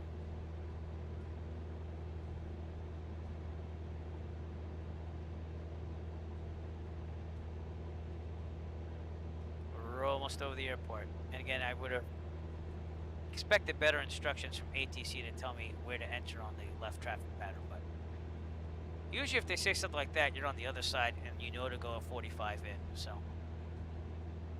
Well, sometimes those are the best games, though. Sometimes the more boring games are the 0-0. Man, they played really good, but no one scored. Or you take your son to his first soccer game, and the New England Revolution were up 2-0 versus Los Angeles. And I thought, oh, my kid's going to actually see them win. This is awesome. And within like the last 20 minutes, LA came back and scored 3 goals. So, you know, it could be worse. Can be worse, but big thing is USA versus Mexico. All right, so Aaron, USA versus Mexico. Which one do you root for?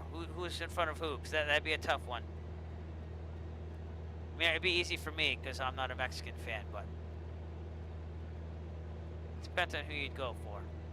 I have a whole list of where I go with soccer teams, so.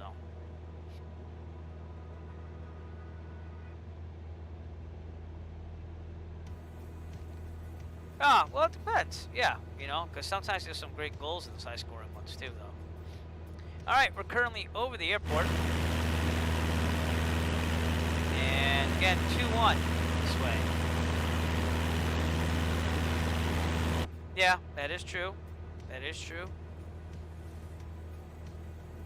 Okay, we're gonna start our cruising descent down to 4,000. Let me just get this right, 700.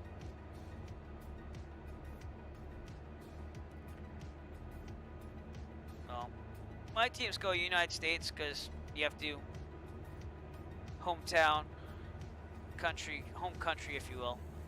And then I go France because my family is basically French with the last name and everything. And then I go Italy because my mom was from an Italian family. And then I go Belgium because my grandmother was right from Belgium. So, and those are pretty good teams. So that's the way I do it. I always root for the U.S.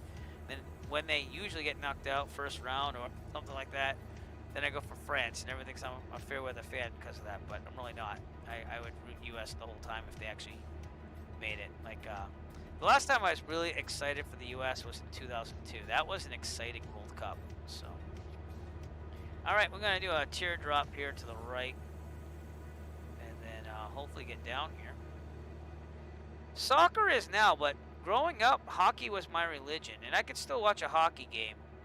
But for some reason, it just faded when I went to college for music. Like, literally that absorbed my life. I literally, this is how many times I went out to nightclubs, everyone, in college when I was at Berkeley College of Music, because I was practicing all the time. It was a lot different atmosphere than your typical college. So it's just the way it is. And, you know, I still lived it up in my 20s, you know, but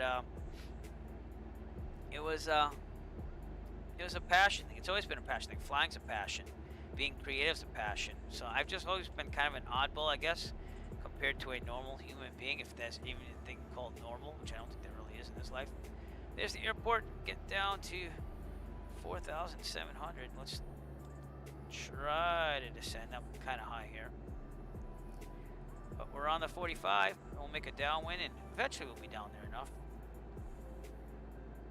Yeah, no, I was on my high school hockey team and everything. I got injured, but that was my religion. My parents didn't let me start hockey till I was 12, though, so I was a late bloomer. But I made the high school hockey team. Yeah, it's a little more brutal with the body check. Well, that's not true.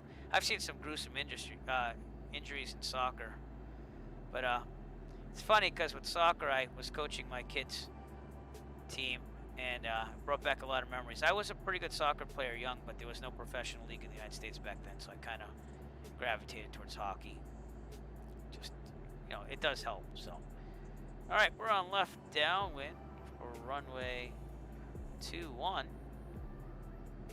Yeah, almost. A little off, but we're getting there. Oh, yeah, there it is. Okay, it's a long one. So we got to beam the numbers, and we'll go down to 1700. We are just about at pattern altitude. I should be halfway up the wing strut, which I am not. So this was not the best place. I'm gonna be a little quiet if you don't mind. Cessna 9 Echo Foxtrot cleared to land runway 201E. All right, cleared to land. 257 at tree. 257. Cleared to land runway 201E. Cessna 9 Echo Foxtrot. We're under 110 knots, so we'll do our first 10 degrees of flaps and angle down. And there's the runway. I'm gonna be a little extended on this, but I don't mind that. At least it'll give me more time to set up. We'll also trim up a little bit because we should be around 80 right now. Okay, clear on the left. This is way out there, but we're gonna turn our base now.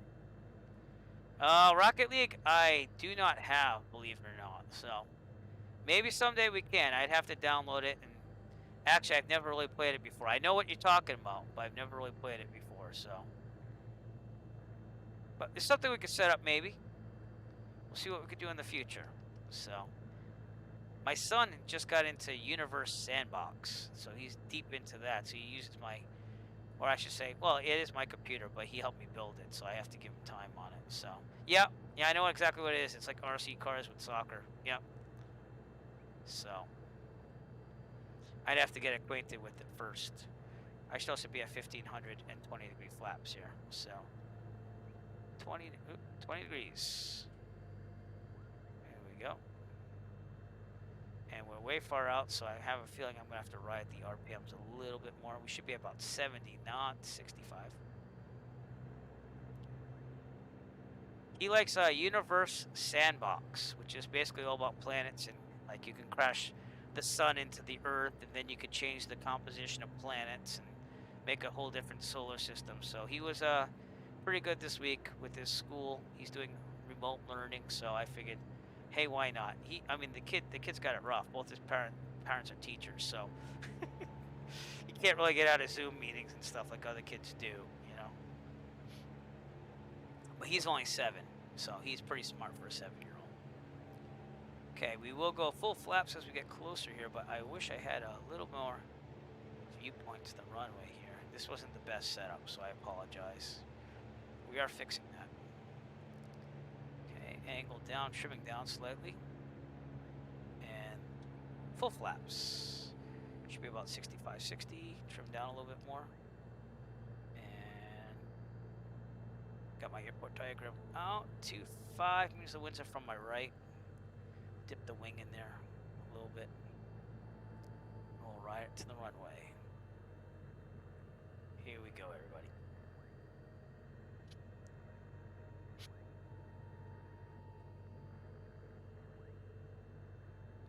Looking pretty good. Throttle's out.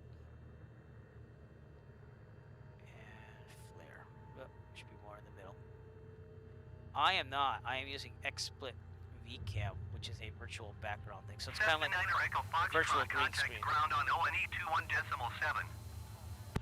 All right, what was ground? 121.7. Going to ONE 21.7 Cessna Niner Echo Foxtrot. I gotta find a taxiway here. There isn't one. No wonder why we're not seeing much of anything. Wow, that's a long runway. Again, probably because of the higher density altitude. So. But yeah, it does a bunch of different backgrounds. What you're seeing right now is a video. Oh, there's big X's on this runway too. Did you notice that? I didn't see that. It didn't say anything in the NOTAMs. Take a left on the Charlie 1. But I also use it while I teach my students. I made them take a picture of the band room because I'm teaching remotely from home. And that way they don't get distracted with the fish tanks behind me. There's a big 65-gallon behind me. Interesting. Yeah, well, hey, Fritz, we both had problems, but we both had fun. That's what matters, right? So, Microsoft, if you're listening, start fixing these. They are working hard. They are, but, you know, back in my day, they used to have complete simulators and release like 2 patches. I don't even know where Charlie 1 is right now because there was no yellow line to guide me off the runway. But I'm thinking it's past this. This is a closed runway, by the way. They also didn't have that in there. So that was interesting. And, yeah, Charlie 1 was already supposed to happen, so I don't know where the hell Charlie 1 went. I'm going to turn around and try to find it. Sorry, this isn't really lifelike, people. I'm trying. It's kind of hard to find taxiway. Should I just go by the airport diagram? This is where I make my own taxiway. I don't know what to do. I'm so confused, and I'm live streaming. No, I'm kidding. All right. Well, there's a runway out there, so I don't want to go into that runway.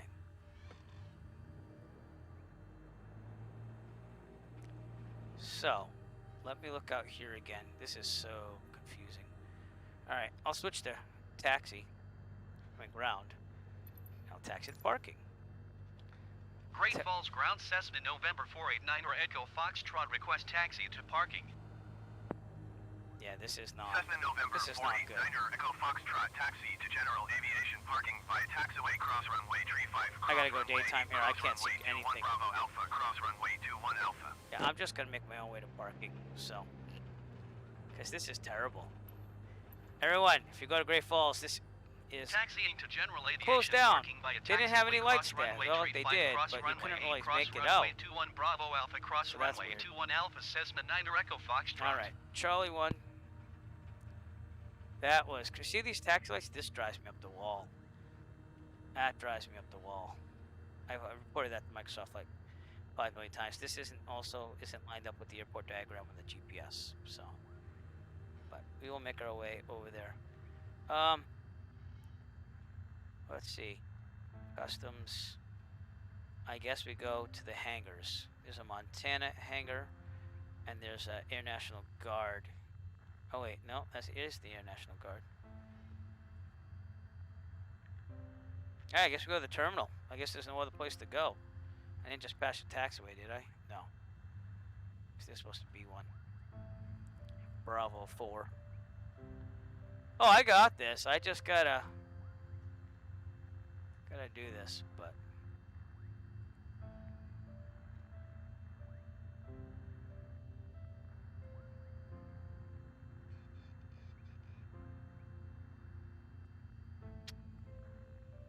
well, I don't know what to tell you. This is totally hopeless to taxi on this airport. So.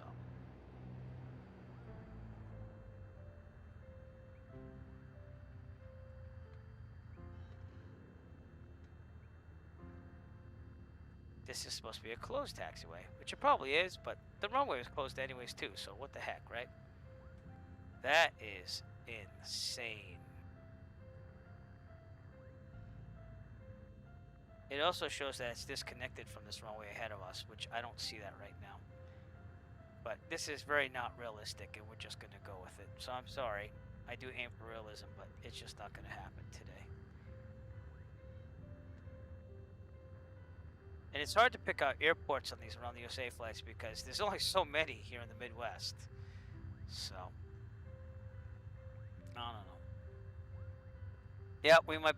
I thought we were going to go off-road. In real life, we'd be going off-road, but this still has the taxiway here.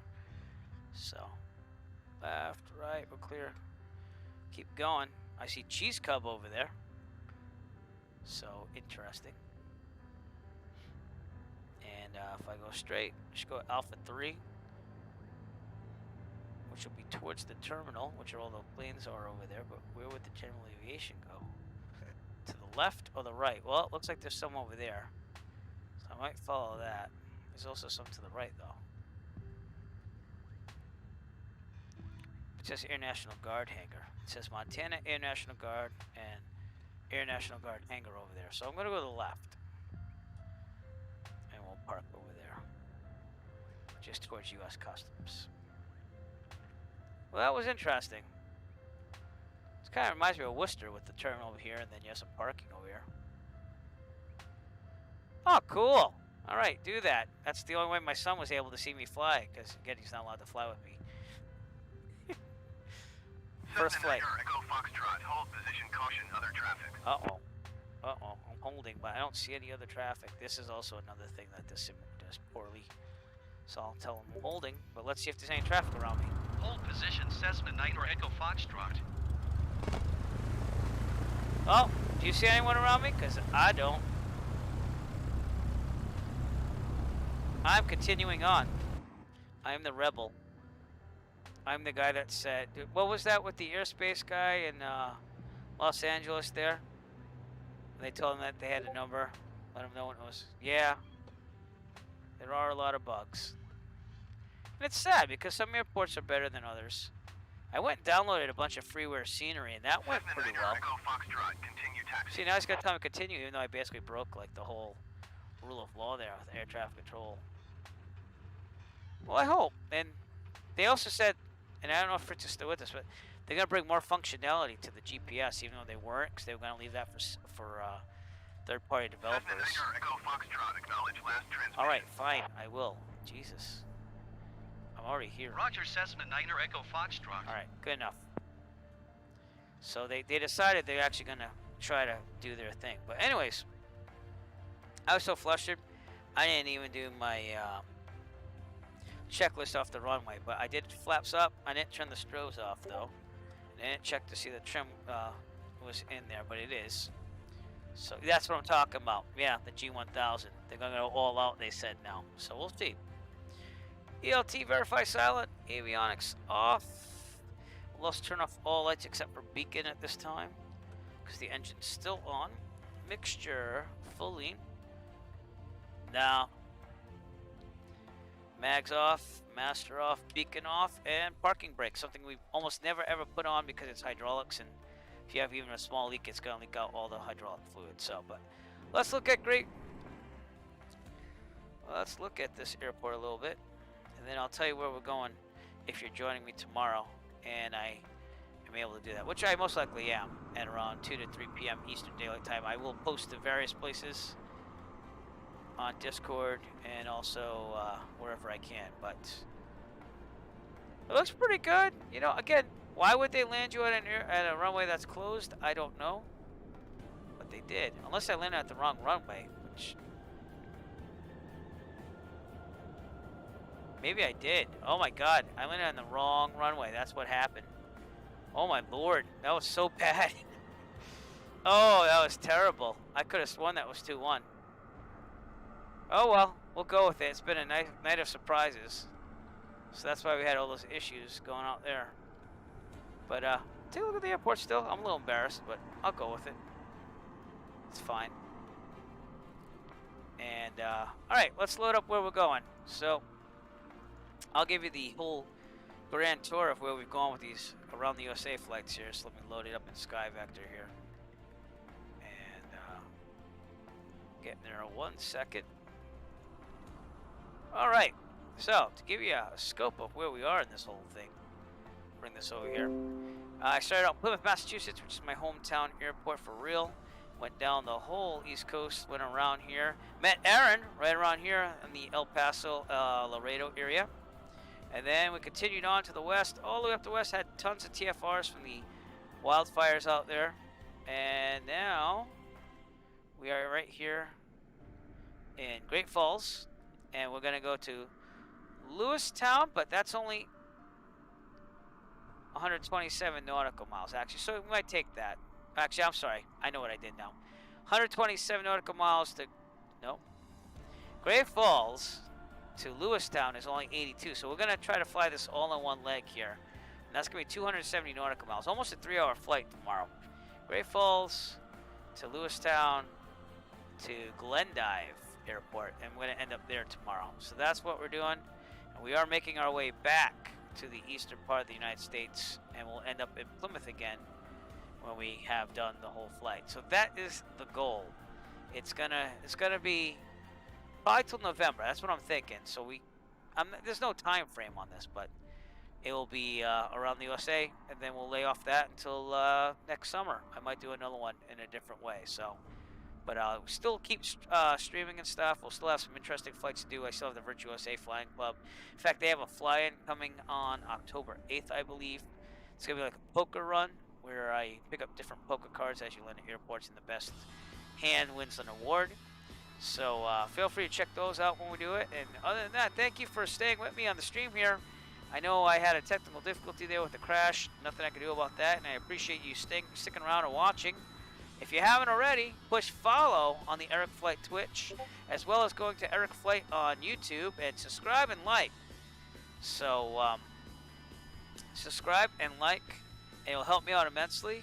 And other than that, thank you, Fritz. Thank you, Marty, for flying with me tonight. And anyone else, feel free to join along on their future flights. I'll see you later. Have a great night.